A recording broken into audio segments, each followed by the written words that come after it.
Angelica Simmons-Wade,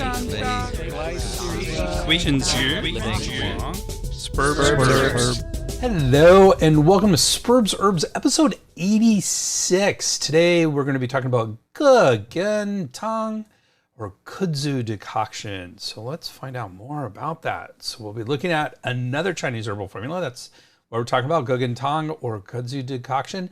This is from the formulas that release exterior wind cold subcategory of the formulas that release the exterior category. So we've been talking a lot about these formulas and herbs as well. So we're going to continue that. It is a useful formula for treating colds with a stiff neck and upper back. That's sort of its raison d'etre. I don't know if I'm pronouncing that correctly, which I rarely know if I'm pronouncing things correctly or not. As always, we will do our deep dive into this herb and look at into this herbal formula and look at its traditional uses, its preparation, interactions, and cautions. And as usual, we will be adding something a little different. We're going to do an introduction to macronutrients today, which are important because guess what? A lot of our herbs have macronutrients in it. So we're going to be doing that. And it's going to be another interesting vacation into the exciting continent of herbs. So please join us. Before we get going, just want to remind everyone I've been teaching for quite a while now on a wide variety of topics. If you like this podcast and want to explore more of my courses, they are available at www.integrativemedicinecouncil.org. That's Integrative Medicine Council, COUNCIL.org, and include a ton of different topics, including my drug herb series, looking at drugs and how they interact with herbs and vice versa.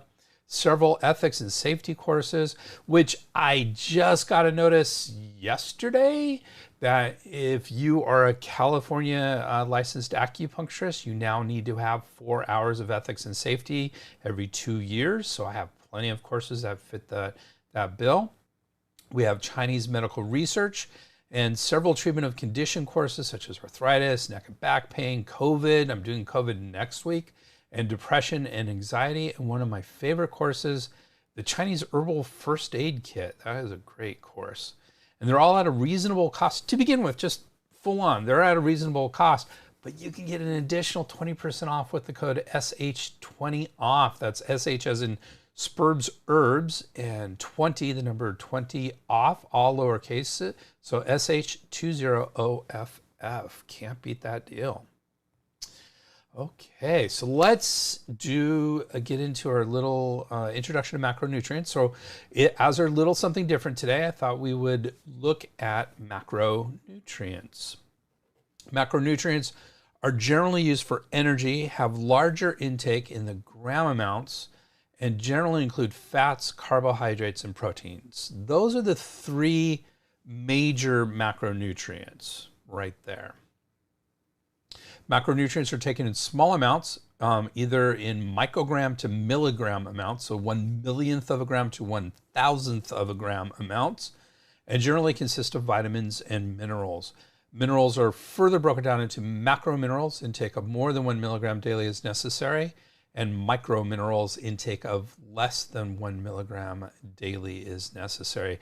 These are also called trace and ultra trace minerals as well. So there you go. Those are just brief on micronutrients. Let's get back to macronutrients.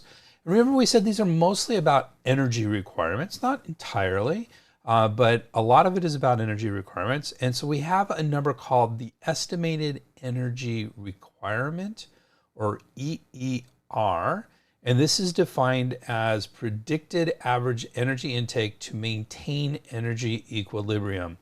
In other words, it is how much energy intake matches energy output. And the best way to say this is from a human sort of point of view, this is what you need in order not to gain or lose weight, is your EER, estimated energy requirement.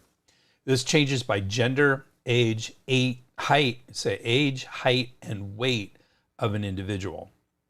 Based on genetics, body composition, metabolism, and behaviors, this is difficult to determine, but there are some approximations.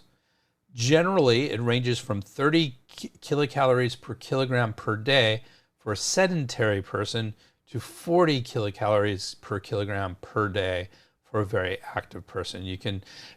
This is sort of an interesting number, kilocalories, kilogram per day. So the reason why that's weird is kilocalories are technically imperial measurements. Those are not metric. We're going to talk about the metrics in just a second. It's kilojoules in metric, but kilograms are metric rather than pounds. So it's kind of a mixture of stuff in these numbers.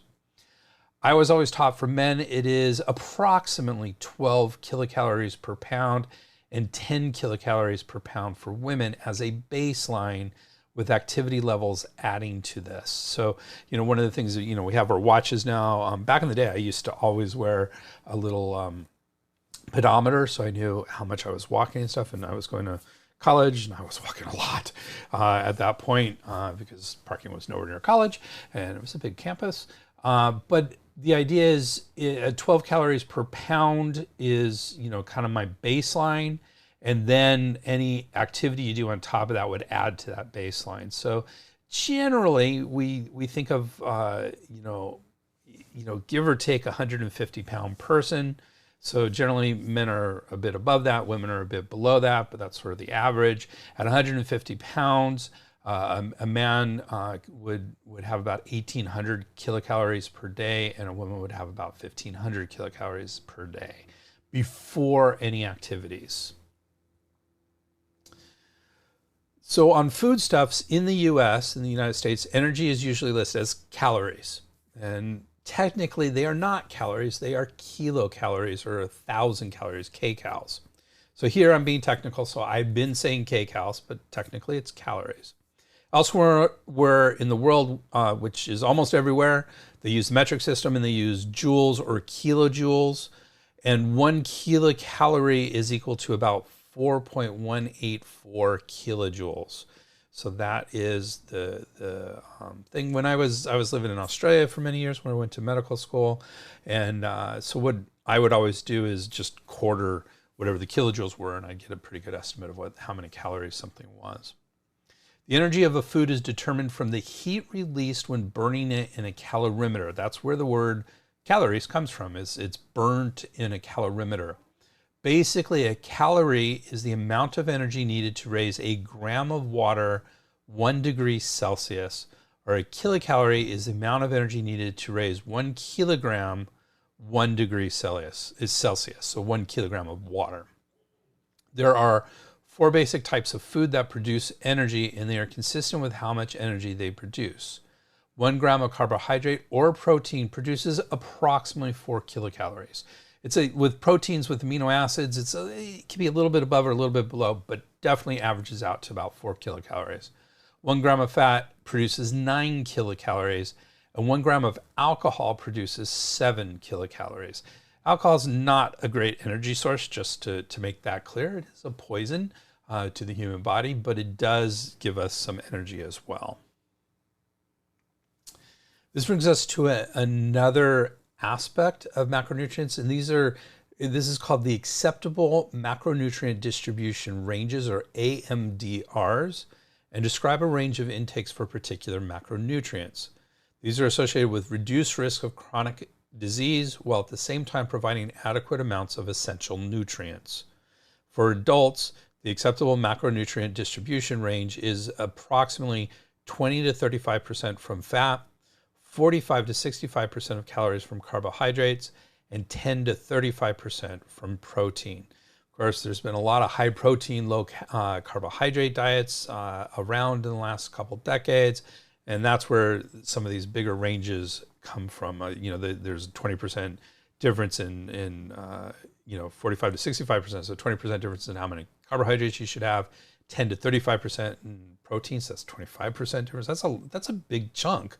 Whether you should have 10% of your diet from protein or 35% of your diet from protein.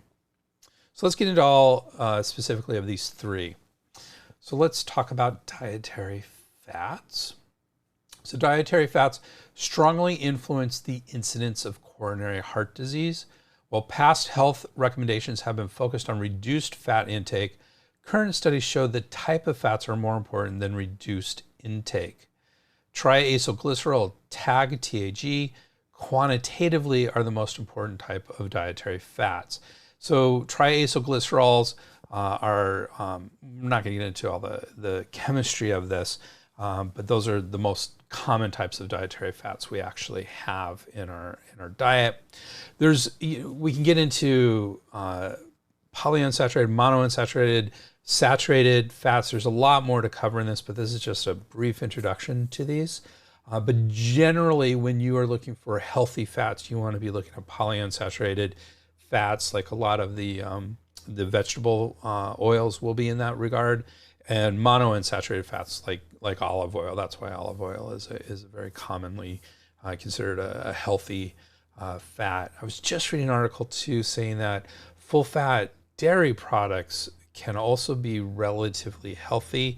As an acupuncturist, I'm going to refrain from suggesting that. We have a general tendency to say that dairy isn't good for people from a Chinese medical perspective. I have my doubts about that as just a whole-on prohibition, but we're going to see. There's some interesting stuff coming out. Okay, let's talk about dietary carbohydrates. That's the second type of macronutrient. And this is the primary physiologic role of carbohydrates is to provide energy. And there are three types of dietary carbohydrates. There are simple sugars, which are mono and disaccharides. And when we talk about like that high protein, low carbohydrate diet, these are the types of carbohydrates they definitely want eliminated in that kind of diet. And I'm not promoting that diet. I'm just saying this is what the diet says. Simple sugars are not considered healthy in that type of high protein, low carbohydrate diet. The second type of dietary carbohydrate is complex carbohydrates or polysaccharides.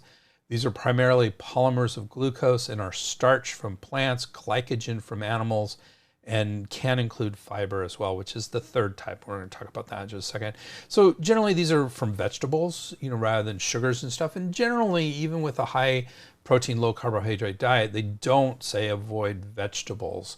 And that is where this would come from. And also within vegetables, also often we have the third type of dietary carbohydrate, vegetables and fruits, which is fiber.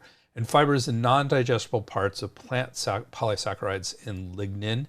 I think fiber is excellent, and we generally, as people eating a modern diet, need to eat more fiber, so good thing to have. And since it doesn't actually get ingested at all, while it does take up part of carbohydrates, it doesn't actually have any energy promotion properties to it. It does not increase our energy. In fact, it kind of takes it away a little bit because it takes a little bit to move it through the body, but that's not a big part of energy use. And finally, we have dietary protein. And the quality of protein is determined by how much of the essential amino acids are in the protein. This is measured on a scale of 0 to 1.00 called the Protein Digestibility Corrected Amino Acid Score, or the PDCAAS, with a 1.00 meaning that after digestion, all of the essential amino acids are present in the protein source. In general, animal proteins have all of the essential amino acids in the appropriate ratio, in other words, high PDCAAS, and are easy to digest. The opposite is true of plant proteins. Most have relatively low PDCAAS values because they do not contain all of the essential amino acids and are more difficult to digest. Soybean protein is the exception to this, as it has a PDCAAS value of 1.00. So people will often say tofu is a really good source of protein, and it can be, but just remember that tofu is mostly water. The proteins it has are great, but there's not a ton of protein in tofu. You have to eat a lot of tofu in order to get enough protein. Love it though. I mean, I think it's a great source of protein, and I do tend to eat it frequently. Often plant proteins are combined with other plant proteins to make a more complete protein. Examples include combining beans and rice or wheat and kidney beans in order to get closer to that 1.00 PDCAAS value. And that is a brief overview of macronutrients. And so without further ado, why don't we get into today's discussion of our herbal formula. And we're going to be talking about Gé Gēn Tāng Kudzu Decoction. And Gé Gēn Tāng is simply the name of its chief ingredient, which is Gé Gēn. So this technically just means kudzu decoction or Gé Gēn decoction.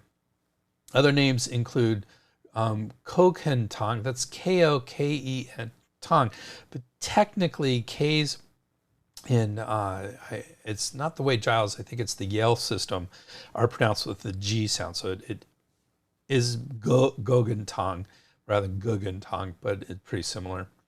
Sometimes it's just called Kudzu Decoction and Kudzu combination. This formula is in the subcategory of formulas that release exterior when cold under the category of formulas that release the exterior, as we mentioned earlier. And that's from one of our major textbooks, that's Scheid, which is, I don't have it up, but that's a very common and frequently used textbook for Chinese herbal formulas. We have another herbal formulas textbook, and that is Chinese Medical Herbal Formulas and Applications, Pharmacological Effects and Clinical Research by Chen and Chen.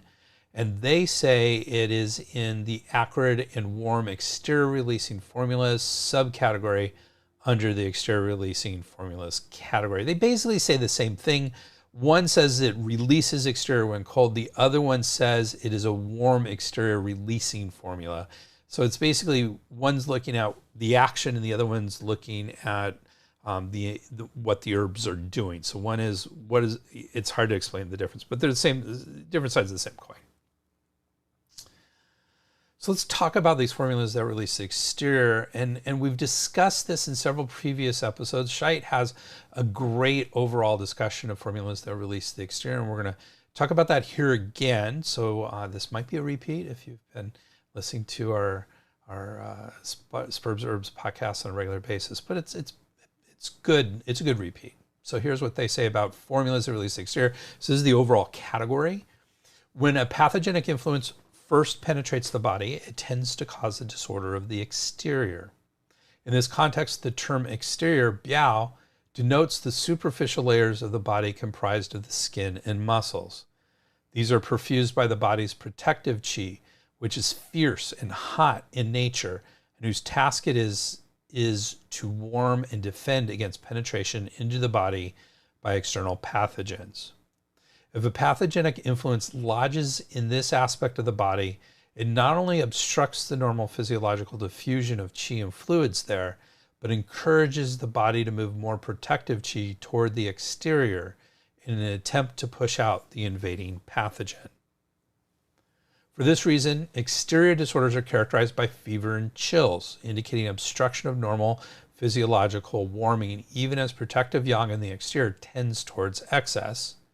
Head and body aches, indicating obstruction of qi and fluids in the most yang, i.e. exterior portions of the body, and a floating pulse, indicating the movement of protective yang toward the exterior.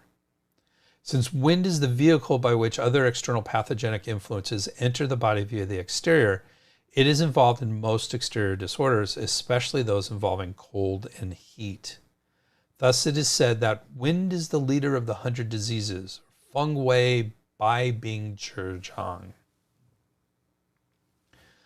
The symptoms associated with an exterior disorder indicate that the body is actively trying to overcome obstruction of the qi dynamic by one or more of the 6 pathogenic influences. Treatment in Chinese medicine seeks to support these physiological reactions through strategies that release the pathogenic influence from the exterior, jie biao. For this purpose, one deploys light, acrid, moving herbs that unblock obstruction, diffuse the protective qi, and disseminate fluids to vent pathogenic influences back toward the outside. No other strategy will prevent the pathogenic influence from penetrating more deeply into the body. Often, but not always, this results in sweating. This type of sweating indicates that an obstruction has been overcome and that the qi and fluids can once again stream to the surface of the body. Like the flow of water that breaks through a dam, the sweating may initially be pronounced, especially if a very acrid and warming formula is used. However, the profuse sweating should quickly abate as the body finds its physiological balance. For this reason, releasing the exterior is often equated with inducing sweating. Yet, in many contexts, where formulas to release the exterior are used, the sweating may hardly be noticeable or strong pathological sweating may evolve into a milder physiological sweat. This is because the ultimate goal of these formulas is not to promote sweating, but to unblock and restore order to the flow of qi and fluids. The term release from the exterior was first described in Chapter 5 of Basic Questions.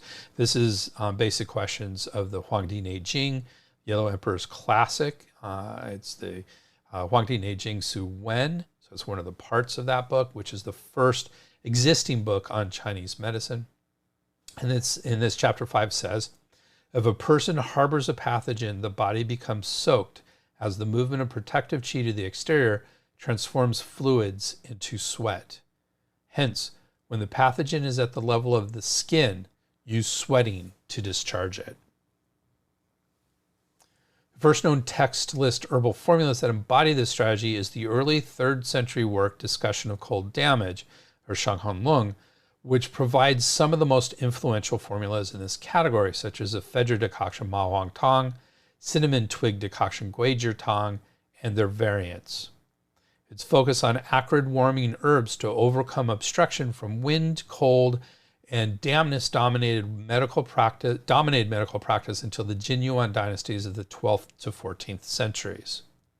Innovation until then consisted of extending the range of substances used to promote sweating rather than seeking new areas of application.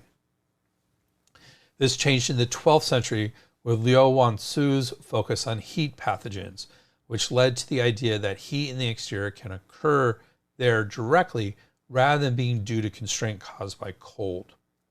Venting such heat requires the use of acrid cooling substances, which do not necessarily promote noticeable sweating. The treatment strategies and formulas composed by 17th and 18th century physicians like Ye Tianshi and Wu Ju Tang, who are associated with the warm pathogen current, are most emblematic of this approach. Other innovations stemming from the Jin Yuan area are the combination of exterior venting with tonifying herbs to treat exterior excess combined with deficiency of qi, blood, or fluids in the interior, and the use of herbs to dispel pathogens from specific channels and their associated surface regions. Sweating is the first of the 8 methods of treatment formulated by the 18th century physician Cheng Guopeng, underlining its importance in clinical practice. Yet many practitioners continue to underrate this method.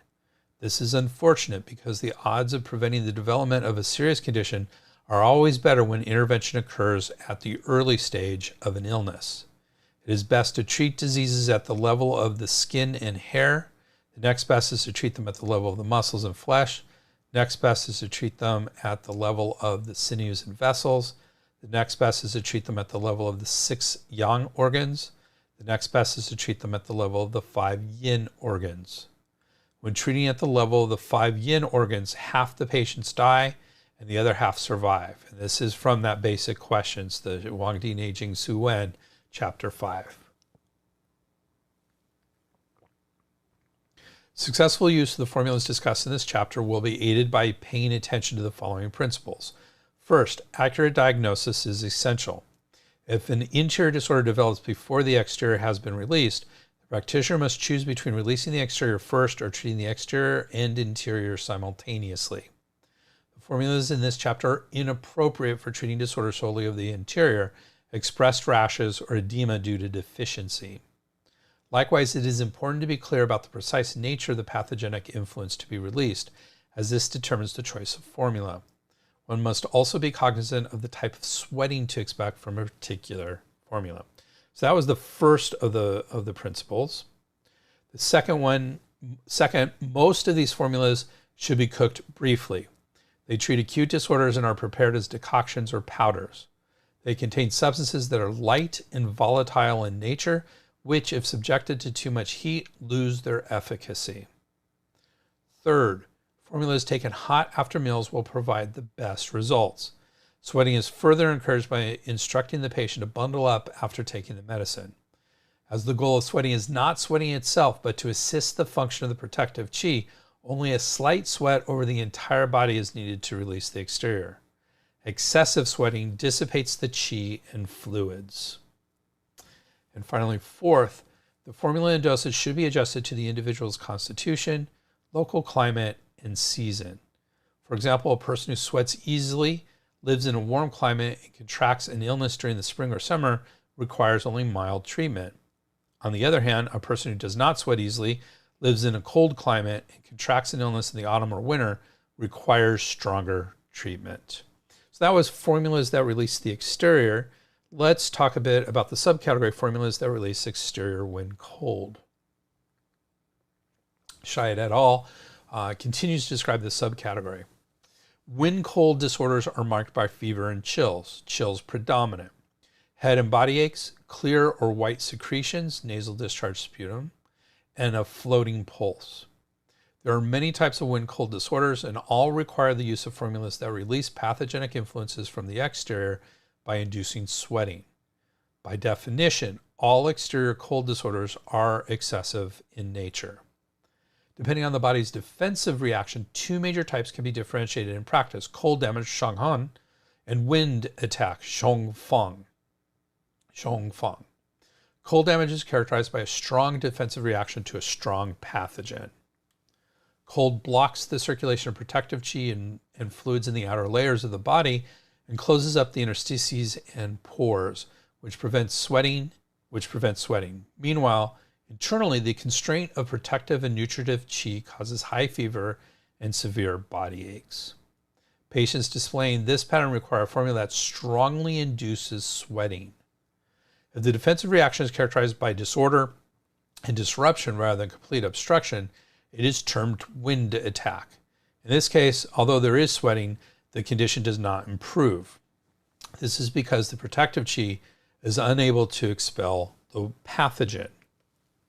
Treatment still requires sweating, but it must be accomplished by appropriate regulation and harmonization of the relationship between the protective and nutritive qi, so the sweating will achieve the goal of expelling the pathogen.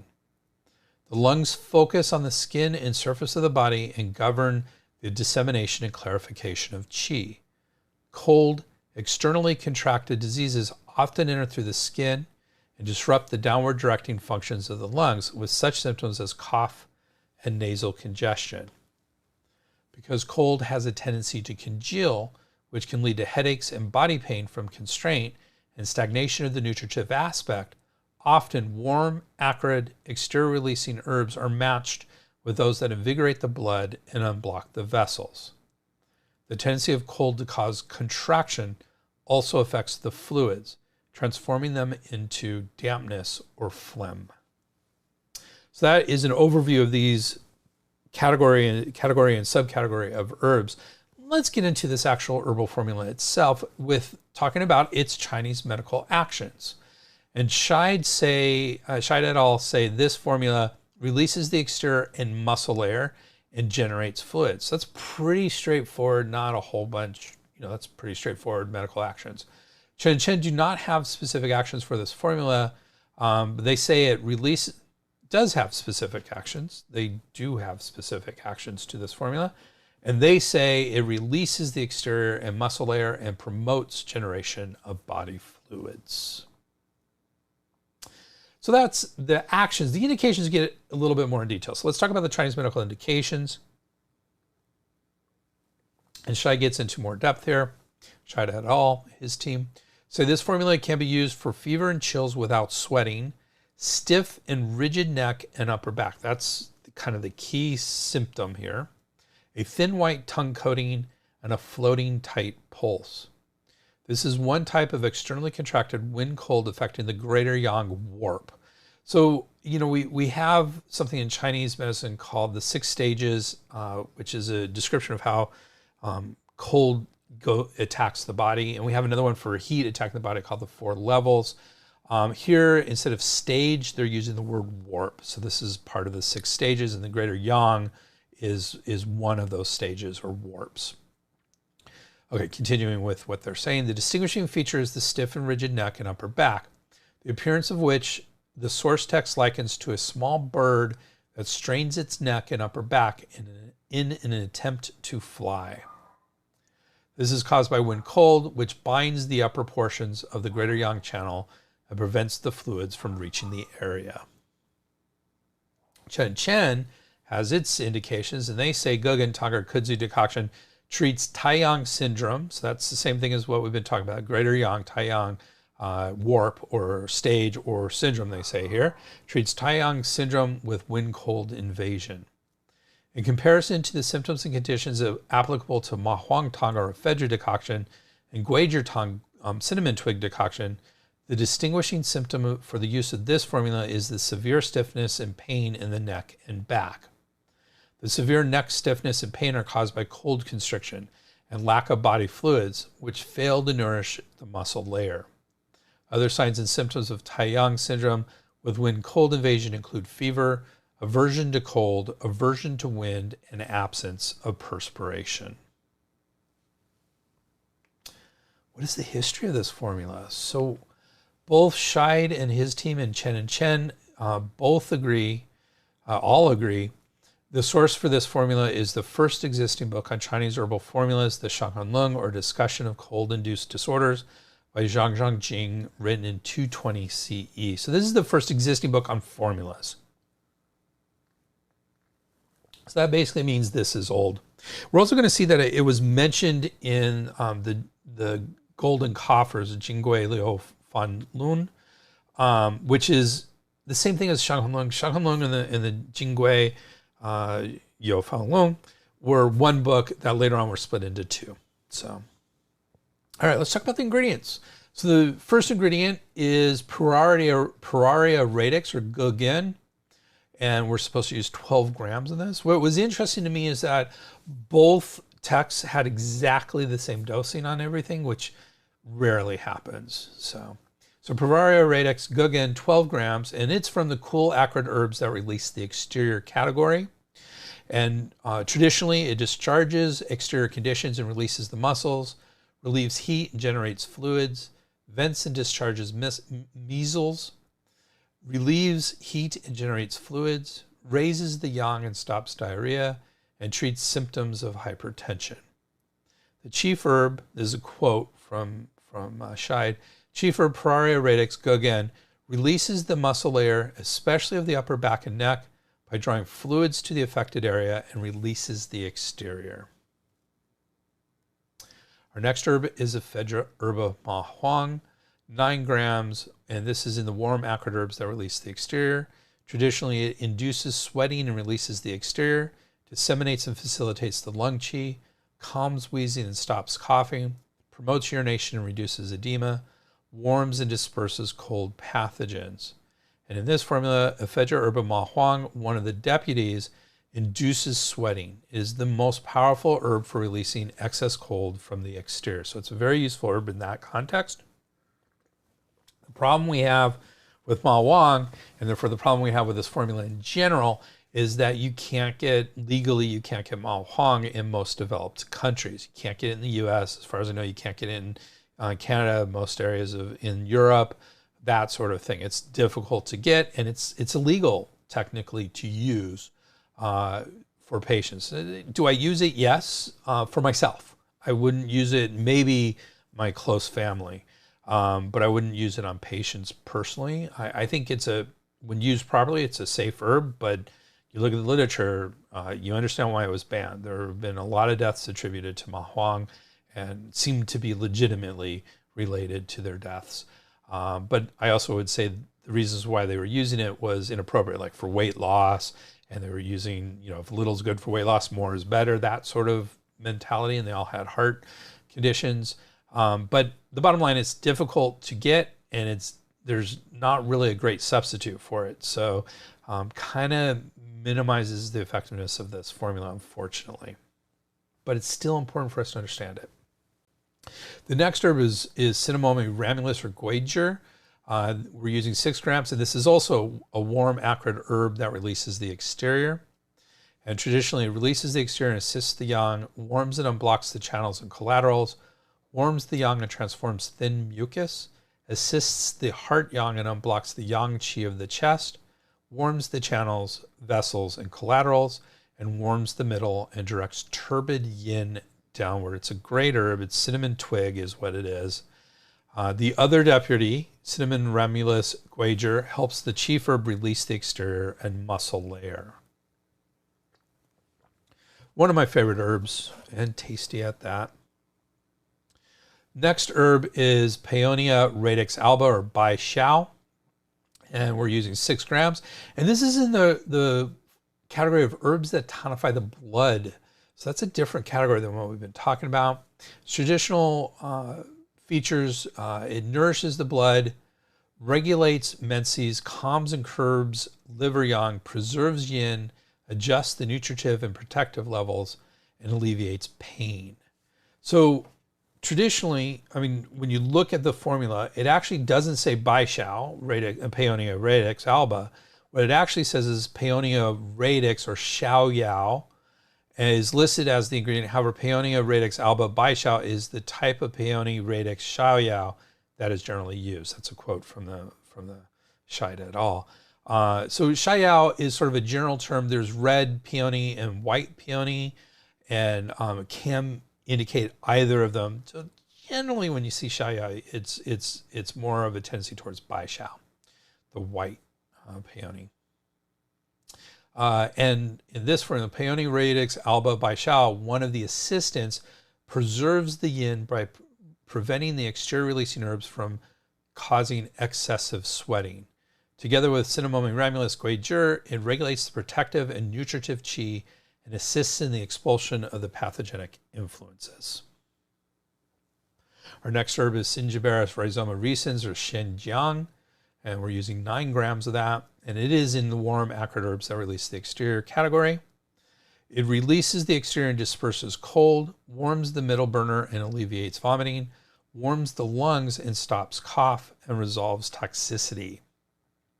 The other assistants, Cingiberus rhizoma recens, Shenjiang, and Jujube fructus dazao, which we're about to mention, regulate the protective and nutritive qi and harmonize the stomach, protecting that organ from injury.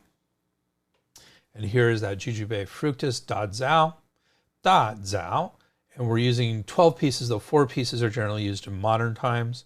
And it's in the category of herbs that tonify the qi. Tonifies the spleen and augments the qi, nourishes the blood and calms the spirit, moderates and harmonizes the harsh properties of other herbs. We used to call dazao, jujube, and the fresh ginger, shenjiang, with licorice, gancao, which is our next one. We used to call those the 3 amigos in Chinese medical school. They're in a lot of formulas, and they harmonize and help kind of make sure, as it says here, moderates and harmonizes the harsh properties of the other herbs. So those are often put in herbal formulas. And that brings us to our last ingredient, which is that Glycericerae radix preparata, Gé Gēn Tāng. So this is actually honey fried licorice, and we're using 6 grams of it. And this is also in the herbs that tonify the qi category. And it says this herb is prepared with honey, which significantly increases its ability to tonify the middle, augment the heart and spleen qi, and harmonize the properties of other herbs. The envoy, Glycericerae radix preparata Gé Gēn Tāng, harmonizes the actions of the other herbs. Together with Paeonia radix alba, or Bai Xiao, it also relieves muscle spasms and is therefore useful in the treatment of neck and back stiffness. So it's a useful herb here. Preparation. According to Scheid and his team, the source text advises to place Pararia radix Gé Gēn and Ephedra herba ma huang in about 10 cups of water and decoct until 8 cups remain. Then add the other herbs and decoct until 3 cups remain. However, this practice is rarely followed at the present time, and the formula is decocted in the normal manner, which means you put everything into it, you boil it for a while, and then you strain it, and then you put more water and boil it again. That's one way. There's a lot of different ways to prepare decoctions. We've talked about them in the past. Commentary. As usual, Scheid and his team has an excellent commentary about this formula. And here it goes. In discussion of cold damage, paragraph 32, it is noted that this formula can also be used for simultaneous greater yang and yang brightness warp disorder with diarrhea. This is usually explained by the formula's ability to help the stomach qi rise while simultaneously releasing the exterior. In Essentials from the Golden Cabinet, Jingui Yao Lue, it says circa 200. Again, this is the same book as the Shanghun Lung, the discussion of cold damage. It was split apart later on in the history. So in Essentials from the Golden Cabinet, this formula is indicated for a greater yang warp disorder in the absence of sweating and scanty urination. This is a condition of exterior excess in a person with deficient fluids. In this case, the qi pours upward into the chest and prevents one from opening the mouth to speak. This formula may also be used in treating the transitional stage between acute and chronic rhinitis, runny nose, or sinusitis, characterized by mucosal swelling, congestion, and sensitivity to dust and cold drafts. For this reason, some practitioners use the formula as a foundation in formulas that treat allergic rhinitis. Deng Xiaoxian, a prominent modern physician from Chengdu, uses this decoction for chronic pediatric diarrhea with considerable success. It is also very effective for acute stiff neck. Chen also has a commentary on this formula. Gé Gēn Tāng Kudzu Decoction treats Taiyang syndrome with wind cold invasion. In comparison to the symptoms and conditions applicable to Ma Wang Tang, ephedra decoction, and Guizhi Tang, cinnamon twig decoction, the distinguishing symptom for the use of this formula is the severe stiffness and pain in the neck and back. We already mentioned that. The severe neck stiffness and pain are caused by cold constriction and lack of body fluids, which fail to nourish the muscle layer. Other signs and symptoms of Taiyang syndrome with wind-cold invasion include fever, aversion to cold, aversion to wind, and absence of perspiration. Gé Gēn Tāng is formulated by adding Gé Gēn, Radix Pararia Labate, and Ma Huang, Herba Ephedra, to Guizhi Tang, cinnamon twig decoction. Gé Gēn, however, acts as the chief herb. It promotes generation of body fluids and relieves muscle stiffness. Ma Huang, Herba Ephedra, and Guizhi Ramulus Cinnamomum release wind and cold from the exterior. Also, the sweet and acrid properties of Guizhi Ramulus Cinnamomum help to relieve body aches and pains. Bai Xiao, Radix Peony alba, the deputy herb, consolidates the interior yin and body fluids of the body. Used together, Guizhi Ramulus Cinnamomum and Bai Xiao, Radix Peony alba harmonize qi at the wei or defensive and yin and nutritive levels. Jurgansal Radixet Rhizoma Glycericerae Preparata Camel serves as both an auxiliary herb and envoy herb. So this is different than what Shai said earlier. As an auxiliary herb, it relieves aches and pains and promotes the production of body fluids. As an envoy herb, it harmonizes the formula. Shenjiang Rhizomus ingiberis recens is fresh ginger, helps Guizhi Ramulus Cinnamomum to dispel exterior wind cold. Dazao or fructus jujube, that's Chinese dates, by the way, tonifies deficient qi and body fluids. Later in this monograph, Chen has some additional comments. Historically, Gé Gēn Tāng has been used for Taiyang syndrome with wind cold and accompanied by stiffness of the neck and shoulders. Today, it is commonly used to treat neck and shoulder stiffness and pain associated with musculoskeletal injuries, with or without Taiyang syndrome or wind cold condition.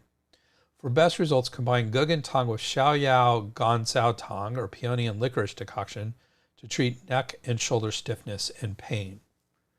Gé Gēn Tāng can be used at a low dose to complement the effects of Qi Bao Mei Rondan, 7 Treasure Special Pill for beautiful whiskers for hair growth.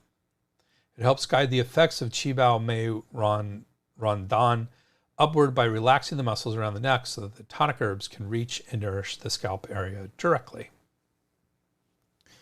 All right, let's talk about some modifications. Scheid and his team discusses 3 modifications for this formula. For severe nasal blockage, add Chuanxiang Rhizoma Chuanxiang, Scutellary Radix Huangqing, Magnolia Floss Xinyin Hua, and Platycody Radix Gé Gēn.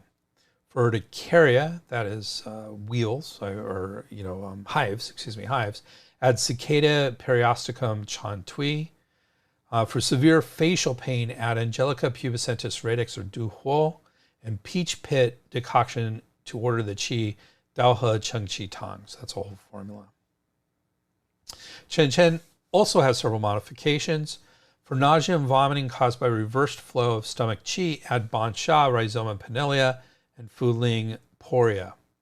If there are signs of fever and thirst, add Germu, Rhizoma anamarena, and Shirgao, gypsum fibrosum. We're going to talk about Shirgao in our next episode. If accompanied by severe pain of the shoulders, add Fuling poria, Baiju, Rhizoma tractylotus macrocephalae, and Fudza radix aconidae lateralis peperata. For abdominal pain and diarrhea with burning sensations, add Huangqin radix scutularia and Huanglian Rhizoma coptis. When there's itching of the skin, add Jiangsan or Bombyx batriticatus. All right. So those are some modifications. Comparisons. How does this compare with other formulas? So Scheid et al. Has two formulas that compares to today's formula. The first one is ephedra decoction Ma Tang, which we've been mentioning quite a bit today. Both formulas treat greater yang patterns caused by wind, cold, fettering protective yang in the exterior. The difference is that ephedra decoction Ma Tang treats patterns where this constraint is affecting the dispersion and downward directing of lung qi, leading to coughing and wheezing.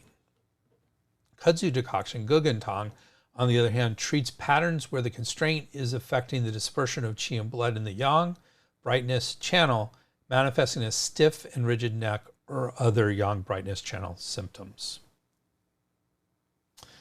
Kudzu Scutularia and Coptis Decoction Gé Gēn Huangqin Huanglian Tang. Both formulas are used for treating acute diarrhea. However, Kudzu Decoction Gé Gēn Tāng releases cold from the exterior while it is still in the greater yang warp, while Kudzu Scutularia and Coptis Decoction Gé Gēn Huangqin Huanglian Tang clears heat after the pathogenic influence has advanced into the interior. Biomedical indications of this formula. So Scheid and his team say, with the appropriate presentation, this formula may be used to treat a wide variety of biomedically defined disorders. These can be divided into the following groups. Problems characterized by neck and back pain, including the common cold, cervical spine disease, torticollis,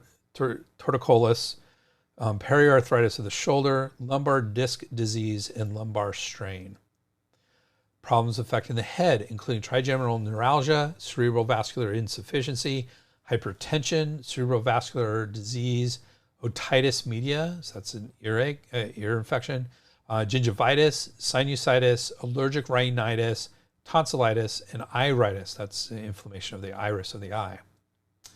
And finally, acute digestive problems, including acute enteritis and bacillary dysentery.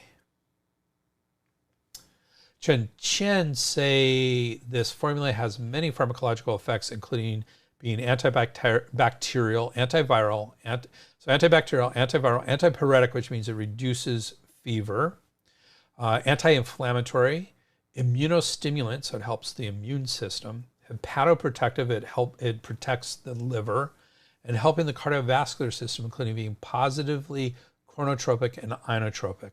So positively chronotropic means it speeds up the beating of the heart, and inotropic means it increases the strength of the contraction of the heart. These were mostly based on animal and in vitro studies, so take them with a grain of salt, because just because it does something in an animal doesn't mean it's going to, or in a test tube doesn't mean it's going to happen in humans. But now we talk about the science behind this, and Chen has a good list of clinical studies. So these are things that actually did happen in humans, though a lot of them are not statistically valid. We'll talk about that as we go along. So they list several clinical studies involving this formula.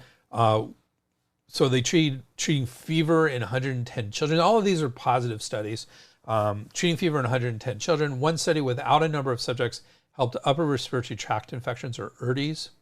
Helped 13 patients be treated for meningitis. So 13 patients is not statistically valid. We'd like to see at least 30 to 40 patients before we can start applying population statistics to a scientific study. But it's an interesting indication that can help meningitis, potentially. 2 studies for neck and shoulder pain, one with an N, that's number of subjects, equals 70, and another using a modified version of Gé Gēn Tāng with 50 patients aged 40 to 60. The modified version increased the doses of Pararia radix Gé Gēn and Cynomolgus ramulus Gui Zhi. So there you go. That's so 70 and 50 patients. We're now statistically valid. They're not super large studies, but they're definitely more indicative of it potentially doing something. It was treated Bell's palsy with 78 patients in that study, and tension headache with an unspecified number of subjects. Liver cirrhosis with painful gynecomastia in 4 patients. So 4 patients, that's just a case study. May help, may not help. Gynecomastia is the production of breast tissue in men. So they had painful gynecomastia breast tissue. Modifications of Gé Gēn Tāng were used in treating periarthritis of the shoulder with an N of 34. Soft tissue injuries, N of 32. Facial paralysis with an N of 216. So that's the highest powered study we have here. Scleroderma, a dermatological condition with an N of 7. And 2 studies looking at cataract surgery with an unknown number of subjects. That's interesting. Cataract surgery, like helping people through cataract surgery, is kind of an interesting use of this formula. So let's talk about drug-herb interactions. A few herbs in this formula may present some risks for drug-herb interactions. Glycericerae radix preparata, Shirgan may induce cytochrome P450, cytochrome CYP3A4, which is the most common used one. So that's a concern for drug-herb interactions. That's one of our targets for drug-herb interactions. Zingiberis rhizoma recens Xinjiang may inhibit CYP2C19. That's not as commonly used by drugs as 3A4 is, subtype 3A4, but it can still be a concern for drug-herb interactions, though not as big of a concern as 3A4. Well, there are some concerns about several of the herbs in this formula. Most are D-level evidence, so I don't usually include D-level evidence in this. The hypertensive effects of ephedrine were blocked when Ma Huang was used with amitriptyline. In one human case report, despite the possibility of hypertension and arrhythmias speculatively thought to occur with sympathomimetics and tricyclic antidepressants are combined. So amitriptyline is a TCA, a tricyclic antidepressant, and Ma Huang is considered a sympathomimetic. So that's where that all comes in. That's C-level evidence. Okay, so some potential there, but the TCIs, and we're about to talk about MAOIs, monoamine oxidase inhibitors, are antidepressants that are still used, but not very frequently. So this one, based on ephedrine content, Ma Huang may cause hypertension with monoamine oxidase inhibitor use. One case report described a patient who stopped an MAOI, phenelzine, and who ingested a combination pill of ephedrine, caffeine, and theophylline 24 hours later. She developed encephalopathy, which is pathology of the brain, neuromuscular irritability, sinus tachycardia, so speeding up of the heart, hypotension, rhabdomyolysis, which is basically a melting of the skeletal muscles, can be life-threatening, and hyperthermia, so overheated. Other possible effects include arrhythmias, chest pain, hyperpyrexia, so that's a very raised temperature, and death. Another human study showed an increase in cardiovascular symptoms. Ma Huang should be avoided for at least 2 weeks after stopping MAOIs. So there you go. That's a big drug-herb interaction. A case was reported of congestive heart failure and hypokalemia, or too little potassium in the blood, in a patient taking Gansao, that's licorice, furosemide, which is a loop diuretic, and digoxin, which is an antiarrhythmic and pretty potent in and of itself. That's C-level evidence. Gansao may increase blood pressure and fluid retention when used with oral contraceptives, as shown in 2 case studies and an uncontrolled human study. And again, that's C-level. Well, I would be concerned about licorice. Licorice has a lot of different potential drug-herb interactions. Generally, when used in our formulas, a lot of the negatives of licorice are balanced out. So I'm not horribly worried about that kind of interaction happening here. But we need to take it into account. So we just did. Concerns. So Scheid et al. Did not have any cautions or concerns about this formula, which is interesting. It has Ma Huang, so right there, and we're going to see that Chen do have concerns, in particular about Ma Huang. So Chen do have some concerns. Under the heading of toxicity, they say Gé Gēn Tāng is relatively safe even at a high dosage. No side effects or toxicities were observed following oral administration of this formula at 2.5 grams per kilograms in mice. Furthermore, adverse reactions were not observed following oral administration of this formula to mice at a dosage equivalent to 17 times the normal adult human dose. So right there, I mean, that's useful and it helps us figure out that it's probably pretty safe, but mice are not humans. And so we have to be cautious about that. However, in humans, administration of this formula in extract at 7.5 grams per day was associated with mild nausea, vomiting, fatigue, and constipation. So maybe some stuff had higher doses. Mentioned under the heading of cautions and contraindications, also say to refer to the formula Ma Huang Tang of Kudzu Decoction, and there they have a lot to say. Because basically all the herbs that are in here are also in Ma Huang Tang, in addition to a few others. So basically, as we discussed, Ephedra herba Ma Huang is banned in most developed nations because of concerns about its safety. This passage sums it up. This is from Chen Chen. Ma Huang Tang is extremely acrid and warm, and if used incorrectly may induce profuse perspiration and damage the qi and yin of the body. Therefore, it should only be used in conditions having all the following characteristics: wind, cold, exterior, and excess. There you go. So that's the concerns. And that's it for this formula.